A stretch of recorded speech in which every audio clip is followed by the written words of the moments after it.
అందరికీ నమస్కారం అండి. ఆహారం మాది, ఆరోగ్యం ఇది.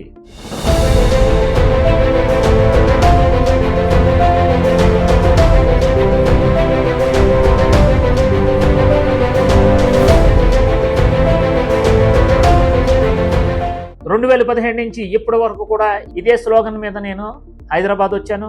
అలాగే ప్రతి రాష్ట్రంలో, ప్రతి జిల్లాలో, ప్రతి గ్రామంలో కూడా, ప్రతి ఇంటిలో వినిపిస్తున్న ఏకైక నినాదం ఏంటంటే ఆహార విధానం. ఆహారం మాది, ఆరోగ్యం ఇది, ఆరోగ్య డైట్.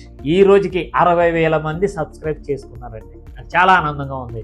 ఎందుకంటే 2017లో ఈ ఆరోగ్య డైట్ యూట్యూబ్ ఛానల్ మొదలుపెట్టినప్పుడు కొంతమంది నన్ను కామెంట్ చేశారు, గొడవ పెట్టారు. కానీ ఫ్యూచర్లో దీని వాల్యూ ప్రతి ఇంట్లో ఉంటుంది, ప్రతి కుటుంబానికి కావాలి, అవసరం ఉంటుంది.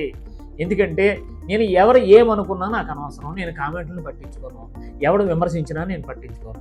60,000 మంది అంటే ఆషామాషి వ్యవహారం కాదండి. ఎందుకంటే 60,000 కుటుంబాలు అంటే కొన్ని లక్షల మంది నాకు ఆరోగ్య కుటుంబంలో చేరారండి.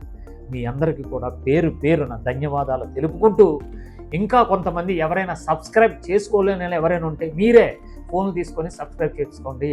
ఎందుకు చెప్తున్నానంటే రాబోయే రోజుల్లోనే ఆహార విధానంతోనే మనం ఆరోగ్యంగా ఉండాలనే సంకల్పంతో ప్రతి ఒక్కరికి ఒక మార్పు వచ్చింది. ఈ మార్పు ఎప్పుడు వచ్చింది?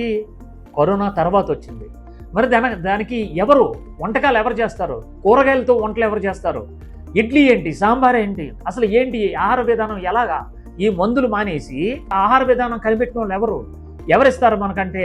మీ అందరికీ ఉండేది ఏంటంటే ఏకైక ఛానల్ ఒకటే, అదే ఆరోగ్య డైట్. ఈ ఆరోగ్య డైట్ ఛానల్ని మీరందరూ సబ్స్క్రైబ్ చేసుకొని ప్రతి ఒక్కరు ఆరోగ్యంగా ఉండాలని కోరుకుంటూ, ఆహారం మాది, ఆరోగ్యం ఇది, ఆరోగ్య డైట్.